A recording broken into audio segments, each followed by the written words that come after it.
Thanks for coming. Yeah. Hey man, thanks for having us. Never been to New Mexico before, so Really, it's pretty cool, right? It's It hot is. right It's now. hot. Oh my god! At night, it's great. It's really cool at night. Like, our yeah. hotel is haunted, so I thought that was fitting. What's your hotel?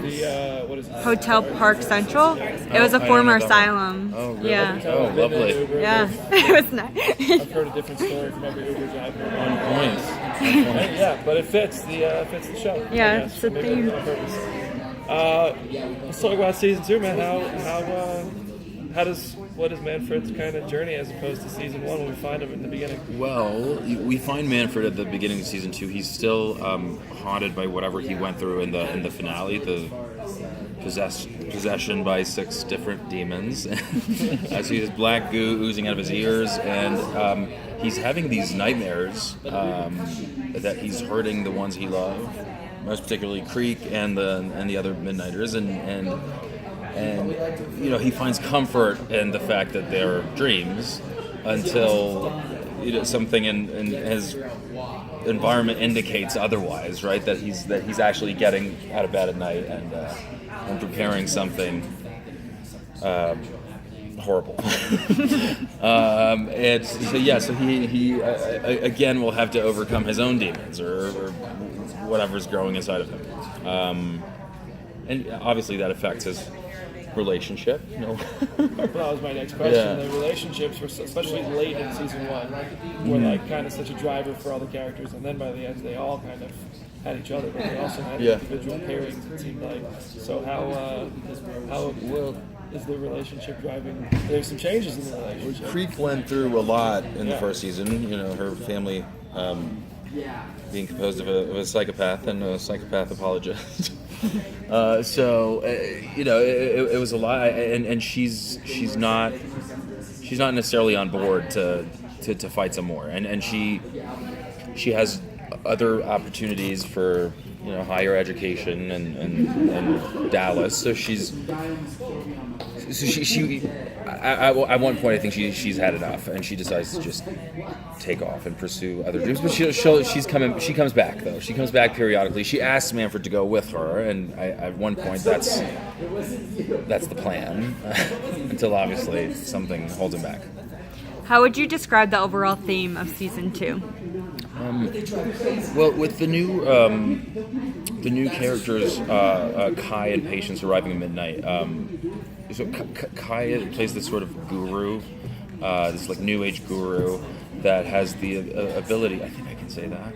to heal, right? I can say that, right? Okay. Yeah, we got it. I'm sorry. Well, tell me what you've heard. If I'm repeating what everyone else said. That's good.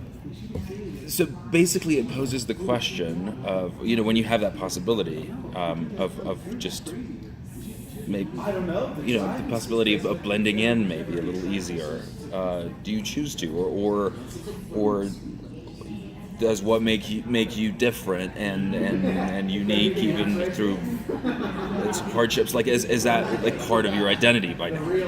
And I think every single one of us ask themselves that question, and particularly Manfred, because he's relatively new to Midnight, so this whole idea of newfound family is new, and he doesn't, especially when Creek goes. Like I think it's something. It's a thought that he can entertain, whether he decides to stay or not. But I think he's gonna stay. I love you watching the TV show. But actually, there was parts of this where I wanted to ask about. I forget who said it, and I actually wrote it down, but I didn't bring my notes. That somebody mentioned other towns with similar hauntings and demons, things like that. You think that's something that could be explored? In the show? Yeah. Like, They were in a car. Somebody mentioned specifically named 3 cities similar to Midnight where there are other demons. They exist in real life, or well, they exist within the show's mythology, and it was, I forget the scene or what episode it was, but I wrote the cities down, and I was like, any chance we go explore outside of Midnight? So does anything like that happen this season? Do we leave Midnight at all? We do, but I think it's even better than going to other haunted towns. I think we explore a lot of other realms, if I may say, like other like levels of reality. So we go in like, dreams, hell, or a type of like I'm just gonna say witch hell. We go to I at one point I have to go to witch hell to retrieve something or someone, and then we travel. I travel inside of a painting. So there's like other, there's other worlds. What is your reaction when you're seeing these things are coming when you're reading the script? I appreciate that. At one point, it's like, where the fuck is this going? But I'm really thrilled with the new showrunners we have on board, Eric Carmelo and Nicole Snyder, who are, I think, pushing the envelope a little bit. Are ambitious and the writing and the mythology they create for the show, and to my great satisfaction, the finale really wraps everything up in a meaningful way. It goes really wild. Like the last two episodes have nothing to do, like even like visually, with what we've known of Midnight so far. Do they give you all that up front when you guys start the season? Well, I got the pitch, but you don't have access to the episodes. I think I read like 2 or 3 before we started, and I knew where it was going. But along the way, they're also open to seeing what works best, and certain characters develop in a way that would just offer new possibilities. Does your character physically go to those other realms, or is it okay? Physically. All right. Physically, yeah. Okay. Where's Grandma at? She's back. She's back, and like an iteration of her is back. I can't tell you like that she's. Yeah, she's not. They managed to bring her back. It was really challenging because when I read that episode in season 1, that was my favorite relationship in the show, and I couldn't believe that they were. I understood it dramatically that maybe Manfred's arc needed it, but I was disappointed in a way, and they managed to. And she's a fan favorite, obviously, and they managed to bring her back in a way that makes sense and that doesn't feel like cheating. So, even though she'd moved on, right? Yeah.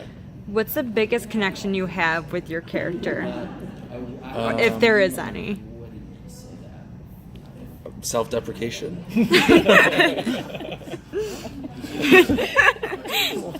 One of my favorite things about last season was the talking cat. That was such a dick. Yeah. But that cat's a dick, so I can relate. I'm glad I can't Right. talk. But is there anything like that we, like any kind of, I guess, I don't know if there's animals that you guys talk to, or the whole pet cemetery thing in the back, but I just got to walk through it. I was like, this is pretty funny. But anything kind of similar in tone or Right. The cat is back to sort of. I thought y'all were about to sacrifice that cat. I never really had a scene with the cat.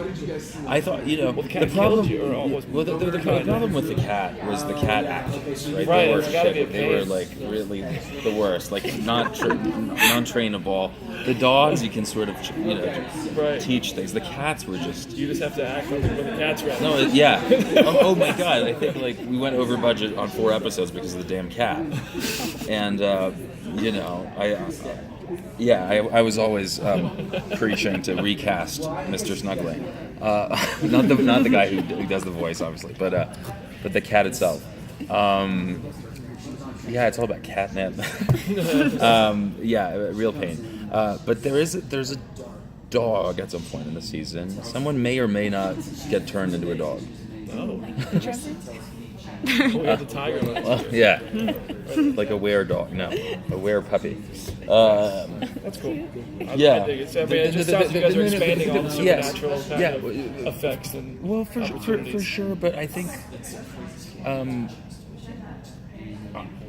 I like that they found ways to sort of expand the supernatural when it comes to like the core ideas of the show, more than just like throwing visual effects in. And I think there's going to be fewer VFX in the season, but like better executed.